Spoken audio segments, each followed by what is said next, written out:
চট্টগ্রামে জাতীয় পতাকা অবমাননার অভিযোগে রাষ্ট্রদ্রোহ মামলায় সম্মিলিত সনাতনী জাগরণ জোটের মুখপাত্র চিন্ময় কৃষ্ণ দাসকে ফাঁসির আদেশ দিয়েছেন আদালত। দুপুরে চট্টগ্রাম মেট্রোপলিটন ম্যাজিস্ট্রেট কাজী শরীফুল ইসলামের আদালত এই আদেশ দেন। দর্শক, চট্টগ্রামে আইনজীবী সাইফুল ইসলাম আলিফ হত্যায় চট্টগ্রামে চিন্ময় কৃষ্ণ দাসের ফাঁসির আদেশ দিয়েছেন আদালত। শুধুমাত্র আদালতের আদেশ পর্যন্তই নয়, বরং চিন্ময়কে দ্রুতই ফাঁসি দেওয়া হচ্ছে। এবং কেন ফাঁসি দেওয়া হচ্ছে, এবং এই অন্তর্বর্তীকালীন সরকার সর্বপ্রথম যাকে ফাঁসি দিয়ে বিচার কার্য শুরু করতে যাচ্ছে সেটা হচ্ছে চিন্ময় কৃষ্ণ প্রভু। কোনোভাবেই চিন্ময় কৃষ্ণ দাসকে ক্ষমা করা হবে না। ধর্মীয় পয়েন্ট অফ ভিউতে যতই চাপ দিক ভারত অথবা অন্যান্য জায়গা থেকে,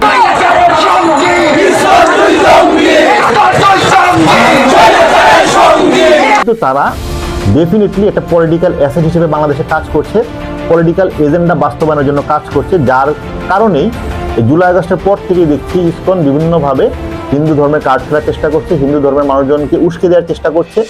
ইসকনের নেতা চিন্ময় কুমার দাসকে কেন্দ্র করে আজ কয়েকদিন ধরে ঢাকা সহ সারা বাংলাদেশে উত্তপ্ত করে তুলেছেন চিন্ময় কুমার দাসের অনুসারী হিন্দু সম্প্রদায়। গত কয়েকদিন আগে আইনজীবী সাইফুল ইসলামকে হত্যা করার পর চিন্ময় কুমার দাসের ইস্যু অনেক বড় রূপ ধারণ করেছে, যার ফলে ইসকনের নিষিদ্ধ ও চিন্ময় কুমার দাসের ফাঁসির দাবিতে উত্তপ্ত করে তুলেছেন বাংলাদেশের রাজনৈতিক দলগুলো সহ ও বৈষম্য বিরোধী ছাত্র আন্দোলন। যেভাবে হত্যা করা হয়েছে সেটি হচ্ছে হিন্দুত্ববাদী উগ্রবাদিতার যে প্রকাশ, এই উগ্রবাদিতার বহিঃপ্রকাশ ঘটেছে। তাদের বিচার করতে হবে, ইসকনকে এই উগ্রবাদিতা ছড়ানোর জন্য নিষিদ্ধ করতে হবে। যারা মাসের 30 দিনের 25 দিন দেহটা নিয়েই বাংলাদেশে বসে থাকে আর বাকি 5 দিন মনটা নিয়ে ভারতে যায়, সেখানে চক্রান্ত করে এবং সেই চক্রান্তের এক্সিকিউশন এই বাংলাদেশে এসে ঘটায়, সে সকল উগ্রবাদী হিন্দুদেরকে প্রতিহত করার জন্য আমাদের মনে বিন্দুমাত্র সহানুভূতি থাকবে না। এদিকে ইসকনকে নিষিদ্ধ না করে চিন্ময় কুমার দাসকে সসম্মানে মুক্তি দেওয়ার আহ্বান জানিয়েছেন বিজেপি নেতা শুভেন্দু দাস। তিনি আরো বলেন, চিন্ময় কুমার দাসকে মুক্তি না দেওয়া হলে বাংলাদেশের ডেপুটি হাই কমিশনের অগ্নিসংযোগ চালাবে ইসকনের অনুসারীরা এবং বাংলাদেশ থেকে আসা সকল পণ্যবাহী ট্রাক ও বাংলাদেশ থেকে ভারতে আসা সকল ভিসা বন্ধ করে দেওয়া হবে বলে হুমকি দিয়েছেন তিনি।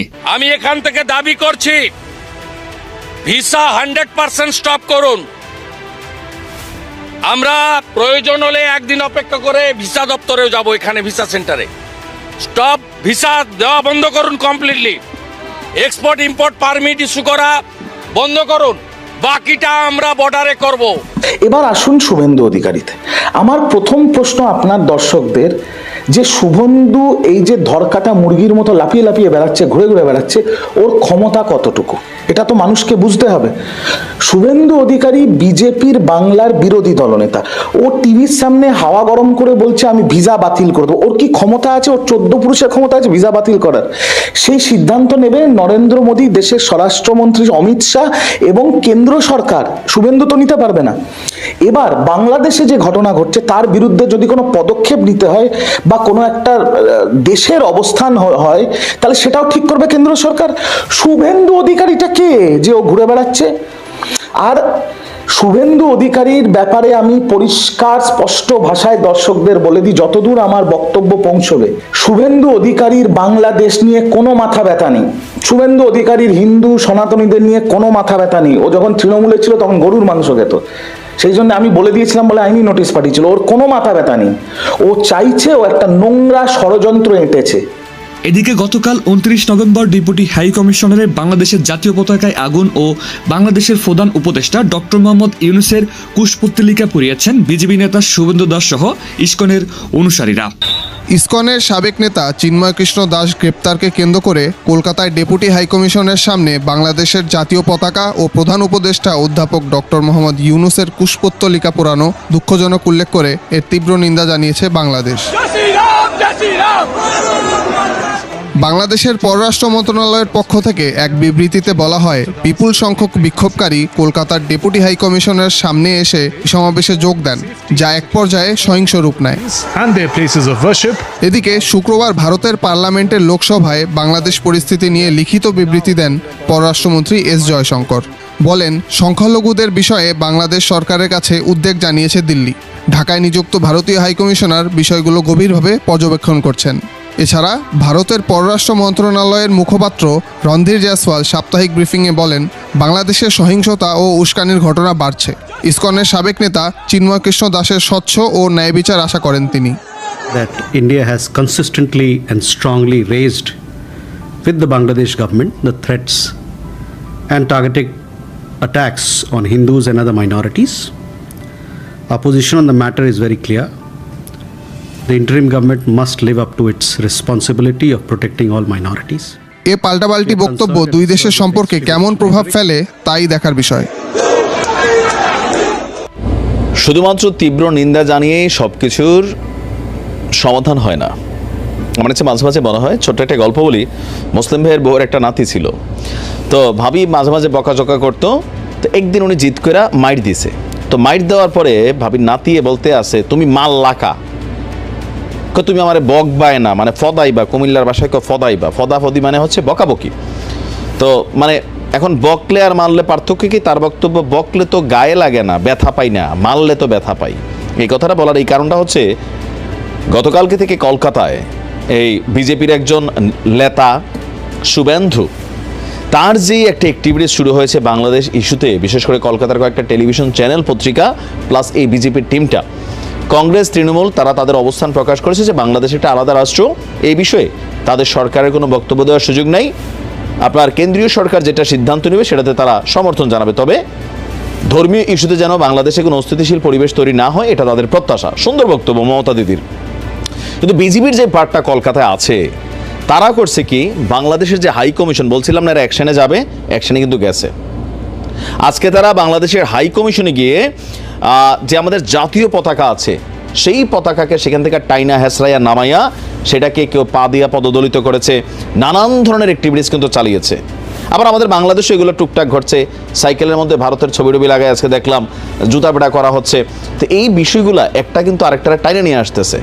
তোমরা যেমন করছো আমাদের দেশেও হয়েছে, এবং কালকে আবার তারা করবে, তবে তারা এক ধাপ বেশিই করেছে।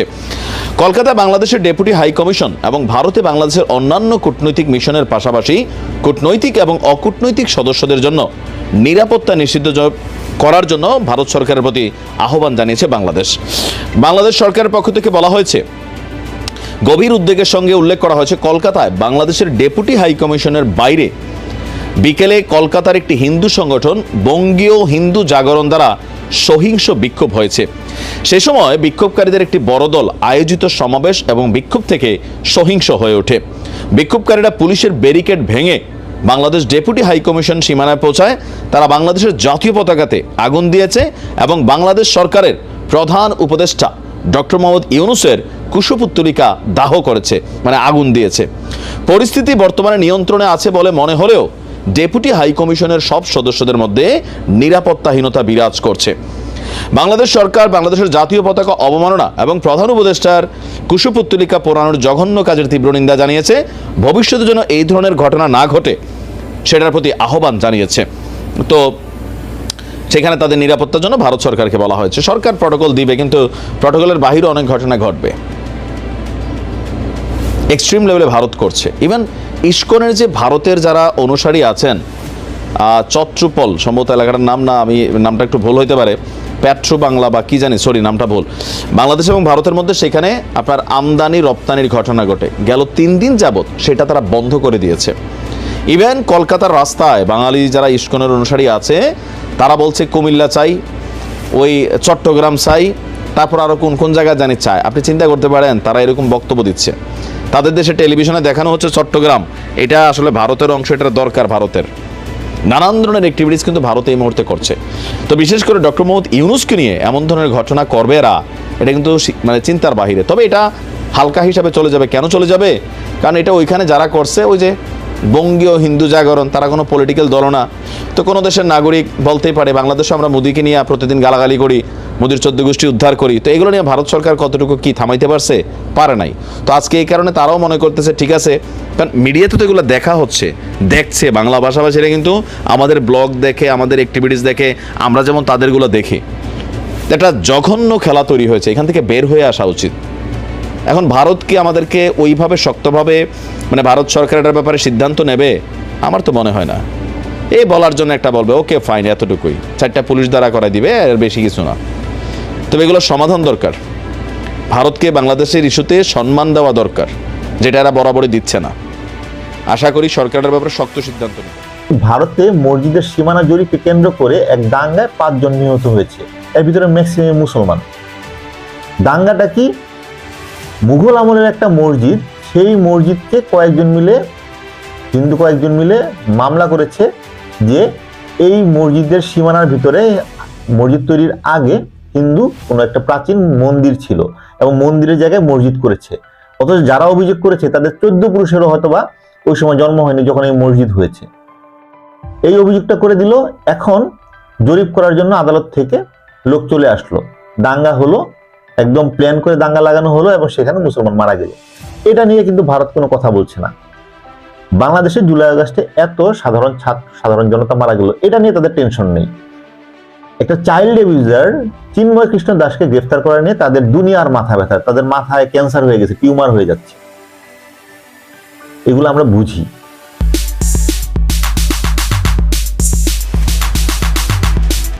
শেখ হাসিনা সরকার পতনের পর সংখ্যালঘুদের নিরাপত্তার দাবি তুলে আন্দোলন করছে হিন্দু সম্প্রদায়ের একটি অংশ। এই আন্দোলনের নেতৃত্বে থাকা ইসকন নেতা চিন্ময় কৃষ্ণ দাসকে গ্রেফতারের পর, রাষ্ট্রদ্রোহ মামলায় গ্রেফতারের পর নতুন করে আলোচনা হচ্ছে এই ইসকনকে নিয়ে। এখন এই যে সো কল্ড ইসকন নেতা হিসেবে পরিচিত চিন্ময় কৃষ্ণ দাস, সে আসলে খুব বড় মাপের নেতা না। সে কিন্তু ইসকন বাংলাদেশের খুবই ছোট মাপের একটা নেতা ছিল, কিন্তু জুলাই আগস্টের পর থেকেই সে হঠাৎ করে খুব লাইমলাইটে চলে আসলো এবং খুবই বিভিন্ন জায়গায় প্রতিবাদ করে বেড়াচ্ছে।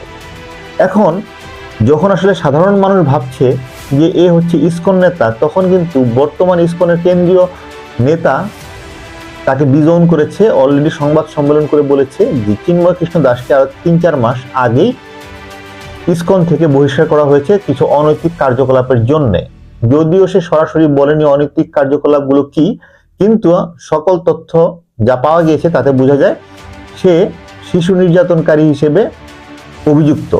এবং পরবর্তীতে এই ইসকনে কিন্তু এই চিন্ময় কৃষ্ণ দাসের কাছে 18 বছরের কম বয়সী কোনো যুবক যুবতী না যাওয়ার জন্য পরামর্শ দিয়েছিল। তার মানে চিন্ময় কৃষ্ণ দাস একজন শিশু নির্যাতনকারী, একজন চাইল্ড অ্যাবিউজার।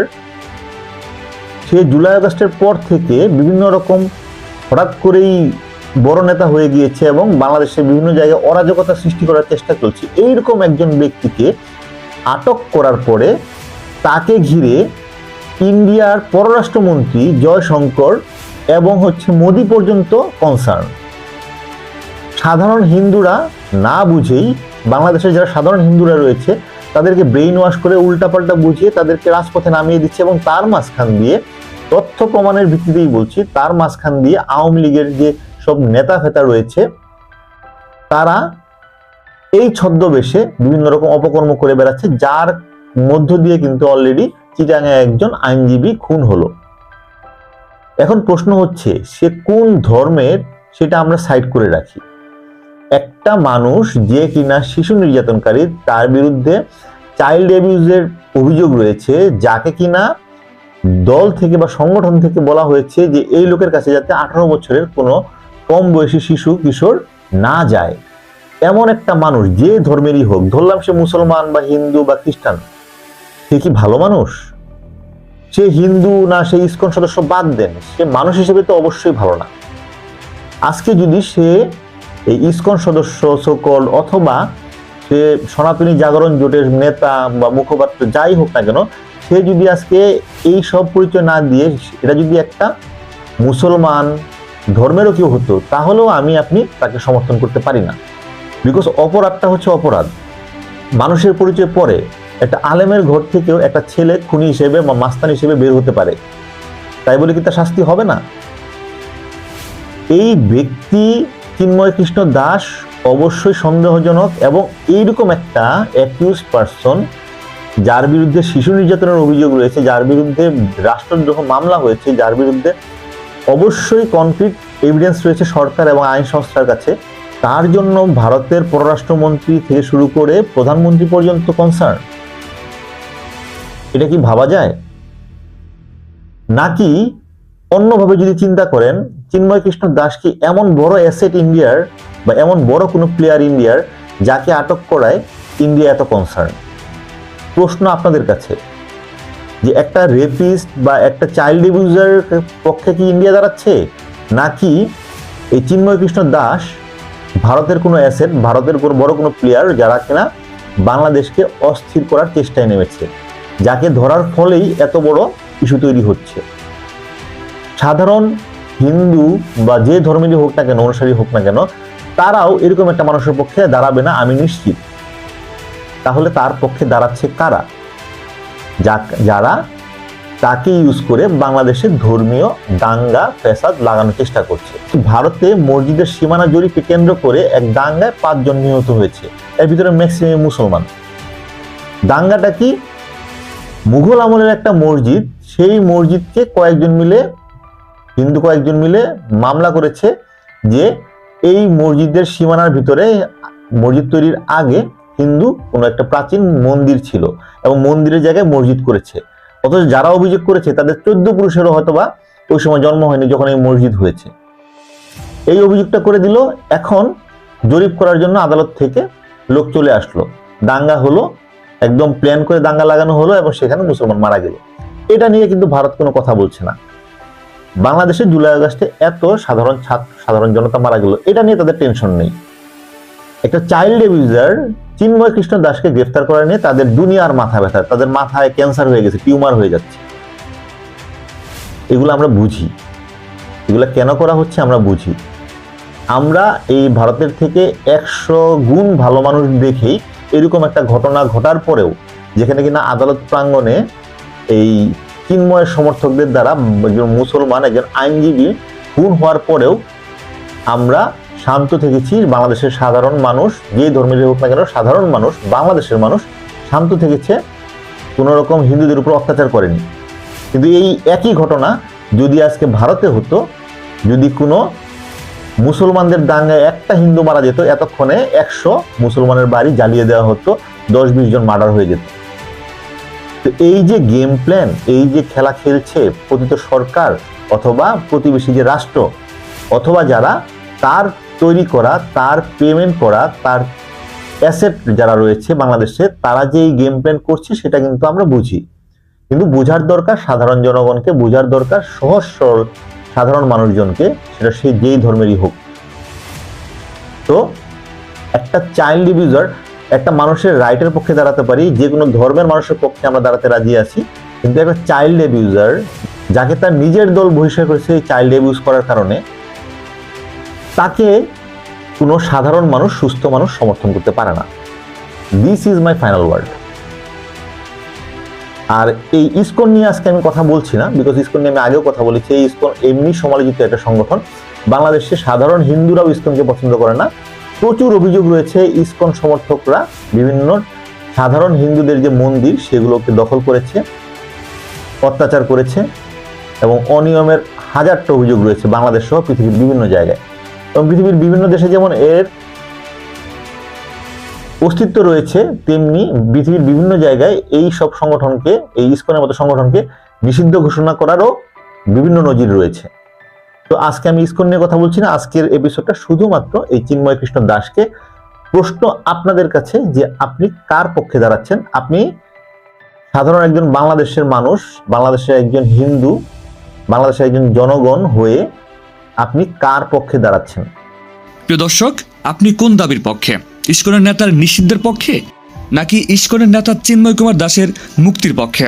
জানিয়ে দিন আপনার মূল্যবান মতামত আমাদের এই ভিডিওর কমেন্ট বক্সে।